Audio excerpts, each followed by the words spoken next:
Hello everyone and welcome back to Dinsmore Simulations. I'm Dinsmore Sim. We are going on with our Ark Ascended series, and in today's episode we are going to be doing a bit more exploring of the island where we have spawned into. Quite a lot happened in our last session, so we're going to get straight into it. So for anyone just joining on this episode, feel free to go and explore the earlier episodes, but we're building this up step by step, taking you through step by step, and encouraging everyone after each of the episodes to go away, do more playing, and do more exploration on your own. So I'm hoping that from this session we can really now start getting into a bit more exploration on the island. So where did we leave off last time? We started exploring a little bit more the Engrams and the next stage of upgrades. We've already got our first storage box. We've got access to a simple bed, which means we can respawn. We had a few encounters with Dinos. We've got a few more materials, and we had a fantastic loot drop, which just spawned right near to us here. And it's continuing from where we were, so it's still only about 2:30 in the morning on our second day, and there's just a couple of things I want to get started with. You can see I'm holding my torch, but it's not doing very much. So if I go into my inventory, and you can see again my torch has a bar to show that it's still working. You have this really cool function with the torch, which means I can put it on my belt. And as soon as you put it on your belt, and you put it in this little space, and it means then that you can run around and not have it in your hand, which can be quite handy. However, there are some other options for it. So you can right click and remove it from belt. You can put it into the hotbar and you can hold on to it. I think normally that should actually show a flame. For some reason it wasn't. So if I come out of our K view and I press 6 again, there you go. I think for whatever reason it just hadn't loaded last time. So here we are on the island, still in our little corner. We've only died once, which is pretty good. How many times have you died? Don't worry if you're doing far worse and you've died 5, 6 or 7 times. I think actually you'll learn a lot from dying. And what did you die from? Was it exploring the map a little bit more? Were you interacting with different dinos? Did you decide to go into the sea? Or did you explore something there? Was it an accident? Did you fall off a cliff? There'll be plenty of opportunity to die in this game, so I'd be interested to hear how you've managed within just the first few sessions. So if you remember, in our area here it's relatively safe, but we've got lots of dinos spawning. We've already talked about these penguins being a little bit aggressive when you approach, and I've got some dodos that I can also kill. So we haven't really done much exploring. Now the challenge is with it being at night time, I wouldn't suggest going into the jungle or the tundra because you're not going to be able to see a lot with a torch or not. So we're going to continue down on the beach for the moment whilst we get into the morning sunlight, and we can start talking a bit more about the animals and dinos and the creatures and what we can do with them, because that really is what the game is all about. I would say for anyone who's super keen to start the taming process, there are some animals that you can start with quite quickly, but I would still encourage you to think about starting the game in the way that I've been showing you. Again, the biggest challenge is you are likely to die in a lot of these initial interactions with some of the bigger dinos. Any that tend to spawn on the beach tend to be of a not too difficult level, but again, it depends on your level cap. If you remember, I was saying with my settings that my dinos can be as high as 150. I don't know if you just saw, not that I'm particularly worried about the dodo, but the dodo was 140. So you may well be interacting, it's not this one, there was another one, but you may well be interacting with bigger dinos at a much higher level, and you're much more likely to not survive those. So we're going to be a little brave and continue on, just constantly keeping an eye on everything. If I press H again, you can see a bit more detail. 12 degrees, it's not super cold, but it's gone to cold. Depending on your armour, you may find that this starts to impact your health, but because we're wearing our cloth armour, it is giving us a little bit of cold resistance, and that's allowing us to continue and not be losing any health at this stage. So what else could we be doing whilst we're exploring? Well, I still think exploring is an opportunity to continue to gather materials. As I said at the beginning of the series, you're going to be doing this a lot. And I just think, why not combine both of those things at the same time?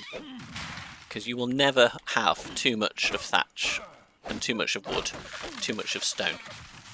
So by doing that in the early game, I think what is really good about that is when you later get into some of the higher engrams, you're not then having to feel like you need to spend half an hour. Oh no. Yeah, you can't harvest all rocks. Some of these on the beach aren't harvestable. So if you think about it now, then I think that makes that much nicer for the progression of the game. But of course I've still got that issue with weight cap, so it does make the early game a little bit more challenging because I can't go too far from my base. Again, that's another rock that I can't do anything with, so I'm going to leave that one. I can interact with this one here. And as I'm getting close to my weight cap, I'm going to go to some of the lighter things that I can pick up and select. So flint is a little bit lighter, I'm still getting a few rocks there. And this is going to start us as well towards having to repair some of our weaponry. So you have a couple of options when it comes to repairs. Because this is a stone weapon, you don't need any additional equipment in order to repair it. You can do that within the hotbar itself. So when it dies, you're going to hear that sound and you're going to have to replace the weapon. If I've got all the required items in my inventory, it will automatically spawn. So what I'm doing here is I'm pressing and holding 2 as it's on 2 in the hotbar, and that's showing that actually I've got all of the required materials. So if I then just press 2, you'll see then that it repairs automatically. You can manually repair a weapon. This was something I wasn't aware of for a little while. So for example, on the stone hatchet, it's not quite dead yet. I can arm it, but I can put it away, and that's really all I can do. If I press and hold, again, it shows that I've got enough in my inventory to be able to repair it. So I can go to the inventory, but you want to go to crafting. You want to go to inventory, and you want to take your stone hatchet and drop it back into your inventory. And that will allow you then to bring up the drop down menu. Now you can actually do that from the main menu at the bottom as well. You just right click, but it just appears slightly smaller, so whichever way you wish to do it, and then I can click on repair. It doesn't really matter, but this can sometimes be helpful. Say if you're going into a battle with larger animals and dinos and you know you're not going to have time to repair things, especially on some of your main weapons you're going to be using, it can be really good to repair those as you need, or similarly make sure that you've got all of the required materials so that when it does die you can simply press the number on the hotbar. If you don't have the materials, you'll press that and it just won't regenerate, and that will tell you anyway that you probably need to go and collect some additional materials. So we've been walking around a little bit more. Again, we've got more points available. I would encourage you to add these in as soon as possible. You can see I'm collecting quite a lot of engrams, and this is typical in the single player game, because I would say that in the single player game you're probably going a little bit slower because you've got a bit more time and freedom to explore things in your own way. So you've got a couple of options. Since we're still waiting for the light to come up, we could spend a bit more time in the tech tree with our engrams and just talk a little bit about some of the early engrams. So I think you would agree all the ones that we started with we have actually used. The only thing we've not gone into more detail on is our thatch building materials, and so I think we may be able to spend a bit more time talking about those, but I do want to do some exploring in this episode. So rather than going into detail too much at this stage on that, why don't we go ahead and look at some of the other engrams.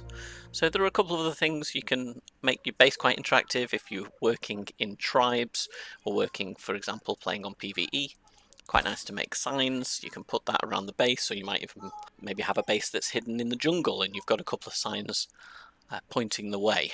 So again, you can really sort of role play and make the game suit your own playstyle. A couple of other really interesting weapons. Again, depending on how you play the game, you might use them or not. You've got the slingshot here. Again, it's another weapon, but it's a ranged weapon dealing a bit of damage. It's good for knocking out a target than killing it, and if you remember, both punching a target and also hitting with a wooden club is a way to knock out the target. So there's a couple of ways to do that. Knocking out a dino is also often how you tame a dino, and we'll be coming on to taming dinos in a future episode. So I've got 230 engrams here. I don't think it makes any issue if I get the slingshot now or not, so I might as well unlock that, and I may well craft one of those later to experiment with it. Remember, you've got things like the seagulls that are flying around on the beach. Having something like the slingshot or even the spear that you can throw can be really handy, and that is something I think you need to practice doing. So I'd encourage you to try both of those And again, depending on how you like to play the game, you might find you want to do that more, or you may find you're less inclined to do that. So there's plenty of options there. I've got a couple of other engrams, the preserving salt and the clay we're not going to be using. Phiomia and any other type of saddle relates to a dinosaur. I remember when I first started playing this game, I had no idea what a Phiomia was, and it didn't make any sense to me what that was, so I was like, I don't know whether I need to use that or not. My general opinion on this is don't upgrade these until you need them, because you might end up spending points on this saddle and then see something else that you'd really like to get, and now you're having to level up. And of course in the earlier levels you level up quicker. When that happens later, it is going to take a little bit longer, and that's something that you just have to bear in mind, because it might just slow your playthrough a little bit more. So if we look at some of the other ones, we have got a thatch, fence, foundation and support, and we'll be spending some time talking about some building details and how to create bases and things later on. For now, that's probably something I want to add in so that I've got all the thatch materials ready. We did talk briefly about the mortar and pestle. I'm going to go ahead and open that, and there was a couple of items I can craft at the mortar and pestle, including the spark powder and including using narcotics. If you notice, by the way, narcotics is using both the narco berry and the spoiled meat, which I'd mentioned previously. Blood extraction syringe I wouldn't worry about at this stage. Sand torch can be quite nice just to actually light up your own base. It also gives a little bit of heat, so that can be useful. Tent, this is more helpful for those that are playing on scorched earth because it protects you from the elements. And then we've got a whole host of other engrams that I'm going to leave you to explore. Did mention wooden club. Personally, I don't tend to use this that often, because once you get to the point that you can start knocking out tames with narcotics, you probably don't need the wooden club. And similarly, if you're using the slingshot, you might find you want to use that over and above the wooden club. There are a couple of other engrams you might want to start exploring. Cooking pot. Various ingredients here with water. You can make additional food items, soups, stews, and also coloured dyes. So for any of you that are particularly creative in your playstyles and want to be building fantastic bases and being super creative on the building side, then actually a cooking pot is really valuable. A couple of other immediate things. Paintbrush, that also allows you to use those dyes and change the colour of your bases. So for example, if you've created something in thatch, it has a sort of yellow, off yellow colour. You could paint that in red or in green, but you'd have to get then the berries and associated materials that allow you to create those dyes. That is a fairly in-depth part of the game, and it tends to be part of the process for mid to later development in the game when you start developing and breeding your tames for higher level battles and ultimately boss fights. So it's probably useful to explore the cooking pot, but there's no rush. A couple of other really important standout things. I would upgrade to the bowler as soon as possible. The bowler is amazing.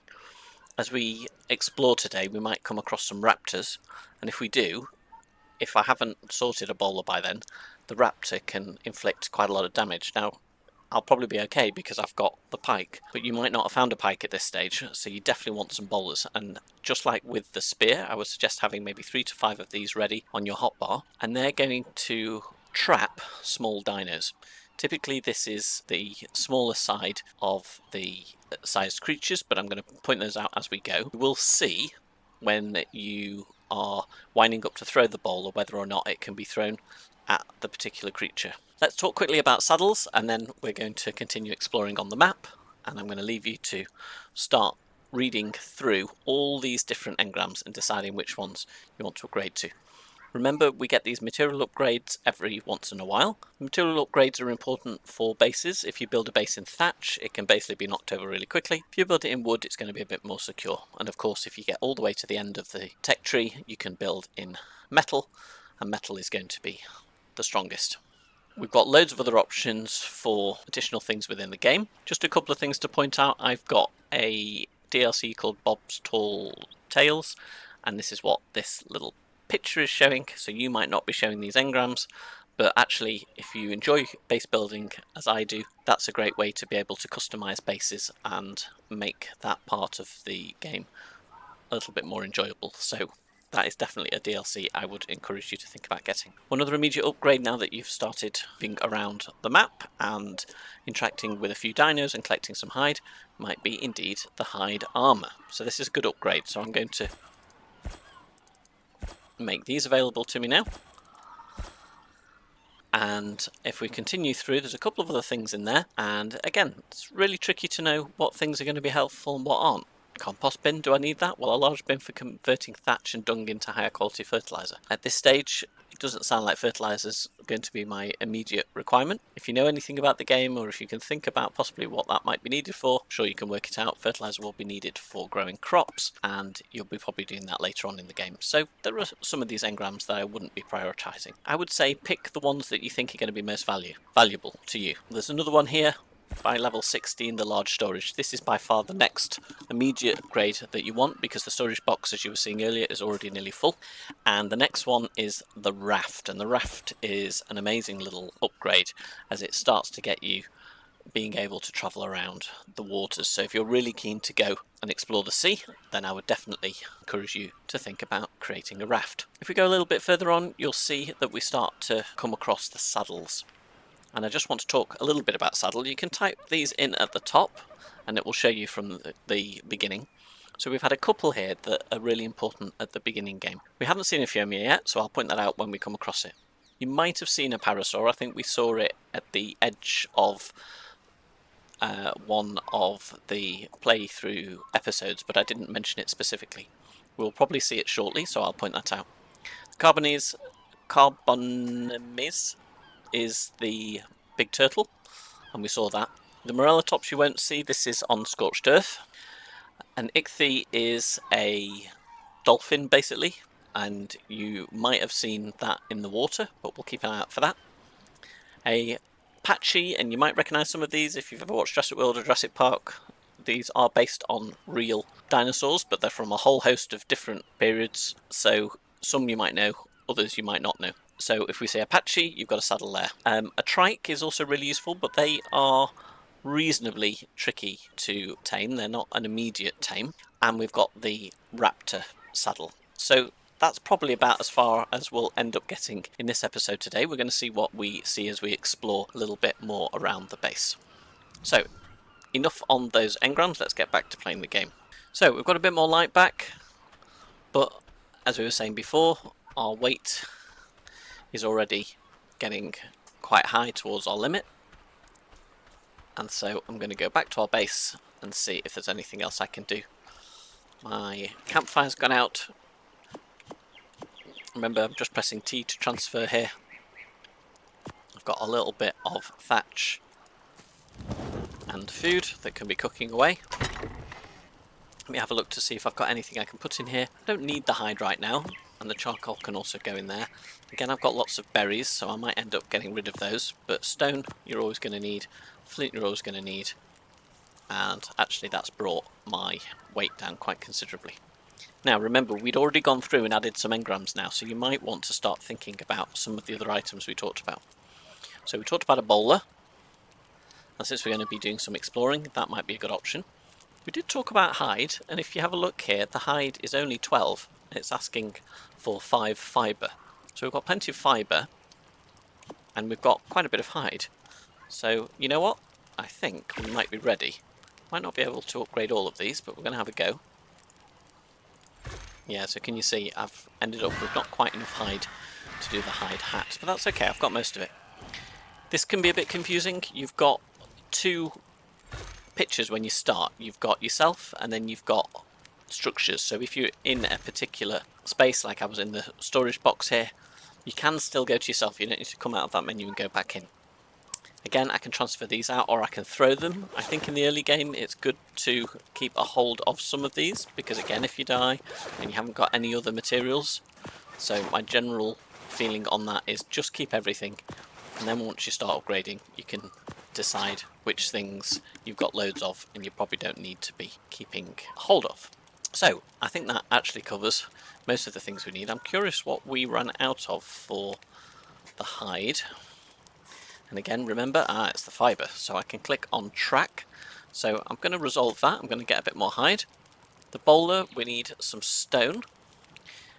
we need some more fibre again, and we need some thatch. So because I only need 3 stone, and there's 62 here, this is again something else to be mindful of. I can transfer this over, but look, it has a big impact on my overall weight. So this is where you can split the stack, and you can do this quickly with 1, half the stack, all the stack, or you can type in the amount. And because there's 3 there, and I'm saying you probably want 3 to 5, then I would probably do 5. So we're going to need 15 stone. So I'll take 15 stone out of that. I'm going to press T to transfer to get the rest back. And then what's good is I'm already starting to hit some of those targets. So I should be able to get the rest of that resolved as we continue down the beach. Now, as I'm doing that, you'll see that very close to me is a weapons drop. And I think I mentioned on one of the previous episodes, a weapons drop that has a ring on it is generally of much higher value. So that's going to be a little while until it drops, but it is a green level, which I will be able to access. So I don't want to go too far from that. So I think what I'm going to do is try and get some of the fibre. So I'm going to continue to run through the bushes here. Remember, just holding down E makes it so much easier. I am collecting those berries, so I need to keep an eye on those. I might want to throw some of those away shortly. And I do need some thatch. I've got a couple of the thatch trees here. So I'm going to move to my other weapon. And already I've got enough there. But I might want to get a little bit more thatch, because I'm going to be crafting quite a few things in a minute. So hide hat I can do.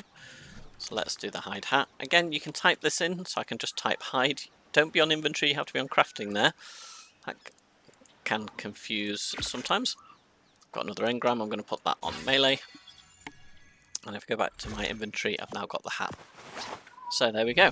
And let me just show you all of that. So there you go, I'm starting to look like I actually know what I'm doing. Although I don't know what's happening with my back. I seem to have developed some issue with walking up straight. But there we go. Let's go back and have a look at the next thing we want to do. Remember, I don't like this hat on, so emotes using the probably additional mouse button, click, and then click on hide hat. There you go, much better. And bowlers, definitely want to create some bowlers. So again, I'm going to just type bowler in here, see how many I can craft. So I can craft 2 here, and it's going to change these amounts as I do it. Just let that time out. There you go, there's one. And you'll see it's because of the fibre. So I'm actually just going to spend a little bit more time getting some fibre. And to be honest, by the time I've done that and gone back to my base, I'm probably ready to go to the other drop.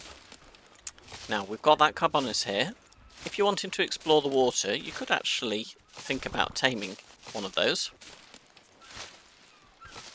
I think as an early creature, they're okay, but I would say actually they're probably better as an early water creature because they're quite tanky. They're not particularly strong, but if you want to explore underwater, you could put all of your points into health as they upgrade, and they would be quite tanky. Both that and the ichthy, but the ichthy or the dolphin is not particularly strong, but it is fast.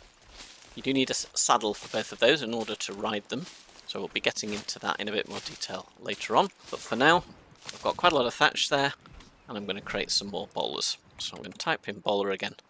I can create 3 more. Perfect, so that's going to give me 5 bowlers. And you see how quickly I'm getting my experience up. You can decide which area you want to put that in. Could put it again into weight, but for the moment I want to focus on being able to survive. I'm going to have a couple of things to eat. If you remember, you get a little better of a stat boost from the premium cut meat. I've now eaten all of that. Walk past my base, I do this every time. Haha! And look, the base drop has now also arrived. So, we can transfer this out at the moment. Just be aware that thatch burning isn't doing anything. It is giving us a bit of light, so in the daytime we could have that. To be honest, it's not doing much here, so I'm probably going to just turn that off, and then I'm not going to use up all my thatch. Storage, I don't think I can do much else, and I've got enough bowlers, so I'm going to take that off, and I've got enough hide. So let's just check the engrams and see if there's anything else that I upgraded to that I might want to think about. No, so at this stage in terms of exploring, I think I'm happy that I'm ready. So let me just check my inventory again. I don't want this to be too high because I'm going to be moving away from the base now, and I want to be able to bring back as many things as I can. So you can see already I'm pressing T now and transferring, and I can't. Again, this isn't available to you because there isn't any space in the inventory. So I've got a couple of options. I could start throwing some things out. Personally, I'm not going to use the spear so much, and I'm not probably going to use that, but I want to try and keep everything else in. So I have a couple of options. I could build some more storage. That would be option 1. I can do that if my computer decides to work. Nope. So that could be the option. In fact, I can build that without having to do anything, but actually this one would be better. But I am needing a little bit more wood for that. So you know what? I'm going to build another box just to make this nice and easy, because I don't want to be worrying about it now. And then maybe when I come back later, I can start thinking about some better upgrades. So you can save some berries if you like. If I've got enough space, I might do that. I'm going to just see how much of this I can put in. I'm going to try and keep my weapons. I want to put my bowlers on my hotbar because I might need them. And just a little tip from me, you're not going to need seeds in the early game, so any seeds I would drop. And again, seeds and berries, you can largely pick them up. But I think sometimes if you've got the space, why not hold on to it, because you never know, you might need it. So, I don't want this to despawn, so I'm going to quickly make my way over. Again, I'm speeding up here using the shift key, just keeping an eye out. No idea what's down here. Just pressing 3 to get my pike out so that I'm ready if some seagull wants to come and attack me. In fact, I can see some seagulls around the loot, so that's going to be really annoying. And it is actually in the water, and I do know that there's piranha in the water, so we're going to have to see what that means. Let's see how close we can get to it. See if there's any other creatures. I'm not seeing any. Okay, it's fairly deep there. There's another seagull there, so let's just go this way. Might be able to get to it. Fantastic. And then when I load that, what's in here? So, there's a hide hat. It is of a slightly higher quality, so I'll keep that, but it's not really necessary. I've got some additional things maybe to eat. I've got a shield. I'm not going to use a shield, so I'm not particularly worried about that. And again, seeds I'm not worried about. I would recommend throwing all these out, because as soon as you do that, it does then despawn, and I think that's more helpful so that you're not getting distracted by it in game. Now if you remember, that seagull might come and attack. Yep, it's looking pretty close, but it seems I've dodged that, and so I can get back to the base. So that wasn't a bad little pickup, but it wasn't great. Just a small thing, I hadn't realised this until much later.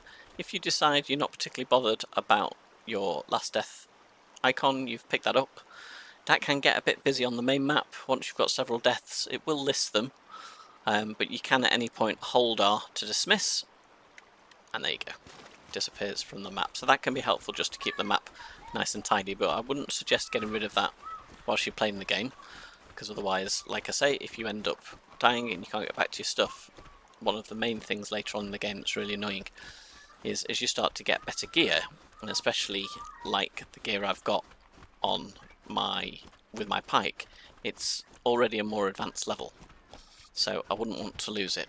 I'm just wondering whether I kill this Tranodon, and he's only level 15, so you know what, I'm going to try, and I did.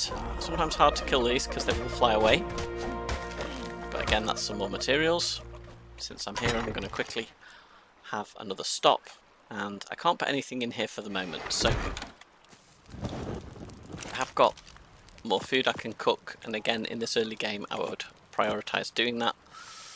Let's see if I can store any more of these things, but storage is going to be an issue. I don't think I want to get rid of anything there, and okay, I don't necessarily need anything there, but because I've got a rubbish hat here that's only worth 10, and I've got a hat there, but actually this is the hide hat, so I can upgrade from this one, which means I might not need this one, but I have crafted that, so I'm going to keep that one, and I'm going to throw that one away. So as you start to increase in your levels, you might then feel comfortable with throwing things. At the end of the day, most things that are thrown can be found again, so it's not the end of the world if you decide not to. And you know what? That guy looks like he wants to die as well, so let's go over and see him. No idea what level he is, 15, so I just jumped in there. Got to be a bit careful sometimes, and these guys can bite you, but if you just walk back as you're attacking them and hit them in the head, then you're going to get some hit points pretty well. And so here you go. So I am, by the way, that's me pooping. Don't worry about poop, you're going to need it later, you don't need it now. Just one other thing I was going to mention, of course, this episode is all about exploring, but see what's happened. We've got distracted with loot drops, we had to do a little bit of upgrading, we had to almost think of a base, although I didn't want to get too distracted by that. And that is really the nature of this game. You can end up getting totally lost, picking up berries for an hour, and then have completely lost track of what it was that you initially started doing, which I don't think is a bad thing. So let's have a look at this Trike since he's here. Now, we've got a couple of options. He's only level 15, which means he's probably tameable. But if I go to bowlers, you're going to... Oh, what did I do? I pressed the wrong hotkey. You can see the bowler doesn't work on a Trike, so a Trike's too big. And this is what I was saying before. I think for your first tame, I wouldn't attack a Trike. They are actually quite powerful. They aggro quite quickly once you've attacked them, and if there are any surrounding ones, they will all charge on you. So if there's 3 or 4 on the map, they're all going to come and you're going to die. So I would say let's warm up to that one. Feel free, you may well have tried this already. Who knows, maybe you've already tamed a Giga. Maybe you already got a massive T-Rex and he's by the beach. You know, you just try these things. Maybe you want to die 100 times and work it out that way. You will learn a lot doing that. It's just whether you'll enjoy the game and leveling back up, because it's the leveling back up that is the biggest challenge if you keep on dying. So I'm going to run around a bit more. Not got anything else I'm particularly worried about on the beach for the moment. I've got more dodos, but for the minute I'm going to leave the dodos. But remember, I can be getting meat from them, I can be getting hide from them. And so I can definitely be coming back for those. I want to see if I can come across a couple of other tames and we can start talking about our first tame. And we have indeed. So this is the Parasuar. So as an early tame, I would say this is your best first tame for a couple of reasons. Firstly, now I've got my bowler, I can actually bowler them. And I've got a couple of options. So if I bowler him, I can attack him, but if I attack him I'm going to kill him. If I want to tame him, each creature has different requirements for taming. This game is too complicated to try and do it on your own. I've tried my best to try and work that out on my own, but honestly you would spend hours and hours and hours doing it. And, you know, I started playing the game and thought, I'm actually sort of cheating learning those things. But I think at some point you have to accept that some games there's just some information you would never find out about. And so there's a couple of things I would recommend for taming creatures. There's a great part of the Ark wiki, so you should go and visit that. I'll try and put some links in the video. And there is also a Dodo Dex, which is great for taming. It gives you lots of information about how to tame them, whether they're what we call a passive tame, or whether you tame them by giving them food or berries. So I'm going to tame the Parasuar, but the issue is I need to knock it out. So I only have a couple of options. I could punch it, but if I punch it and he's bowlered, if I don't do that within a certain amount of time, he's going to run off. And I think he's going to run off. So my only other option then is to use the wooden mallet. So I don't know quite where that is. I don't know that sometimes you have to go back to your engrams, because maybe when I was talking about it I didn't select it, which I didn't. So I'm going to come back here and select that, and then I'm going to see how much it costs to create it. Okay, so you only actually need 4 wood. So that's what I'm going to do. So I'm going to come to the tree here, get some wood. I don't need to cut the whole tree just for the purpose of what I'm doing. And I'm going to create my wooden club. So again with these things, don't worry too much in the early game about levels. Obviously the higher the level in general, the better the animal, but it just means really that there's more points allocated to the animal. So a level 150 is going to have more points across all of its stats, but it doesn't guarantee that its stats are going to be great. So for example, a Parasuar, if you tame it and it ends up having loads of stats in oxygen, let's say, well, it's not swimming, so you probably don't really need it to have loads of oxygen. So until you get to, I would say, the mid-game, or at least certainly a bit more advanced in playing, I wouldn't worry too much about the levels, but certainly For a first tame, anything up to around level 15, level 20 is a great level. So I would definitely encourage the bowler. That guy's going to get really annoying if he decides to aggro on us, but let's just do that first. And now I'm just going to hit this guy until he passes out. There you go.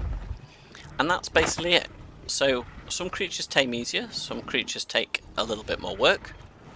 This guy, all he required was being knocked out, so these are referred to as knockout tames. Some creatures are knockout tames, some are passive tames, and we're going to explore some of these as we go through the series. So again, just try it, see what happens, but using either of those two resources that I mentioned previously will also really help you along the way, and it was something that I didn't find out until much later. You can definitely try and do some of these things on your own, but the taming system is pretty complicated, and without any further information it can get really confusing. So, a couple of things. At the moment he's unconscious, he's not really doing a lot, so I have to press E and go into his inventory, and I have to give him something to tame him. If you go onto the Dodo Decks, you'll find out that Parasuars are herbivores. You can use any kind of berry, but major berries tend to give the best taming effectiveness.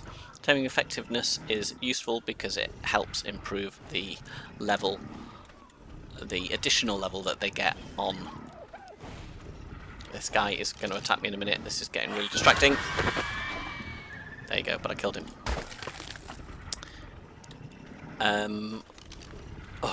Honestly, that would have really annoyed me, because what happens is if the seagull had come down and hit the Parasuar, that taming effectiveness would have dropped.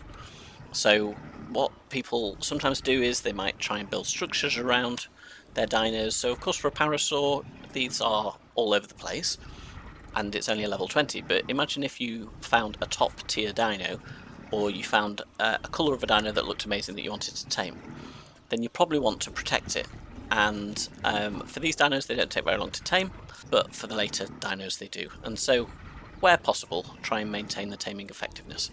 Different food items are going to give different bonuses. This is where the Dodo Dex comes in handy, because it gives you lots of really useful links and information for that. You could try it as a trial and error, at least in the early part of the game. You could try with berries, you could try with food. If you remember reading some of the details about the raw food, it does mention that a lot of creatures like it, and they also like prime meat. So out of those three things, you can tame a creature pretty easily, at least in the easy game, in the early game. So there you go, name your Parasuar. So I tend to go with very straightforward names, Perry the Parasuar. And that's it. And I think that's a perfect way to end the series. I've got Perry the Parasuar. They come in all these different colours. I think they tend to be affected by the area of the map that they spawn in. And because this is sort of a green lush area, they tend to be this sort of green-yellow kind of colour. And I've actually got him to follow me. There's a few other things I need to talk about with that, but we're going to save that for another episode. Just since I'm walking past, you can see I found another creature. This is level 35. So you could say maybe the level 35 is better, and I want to take over that one. That one, by the way, is a female, and this one is a female.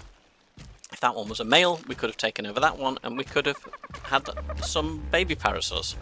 But it's not really necessary, so I'm going to kill it. Sorry, that's life on the island. So, with that done, we're going to return to our base, and we're going to continue this series. I want to encourage you to try this next part of the series on your own.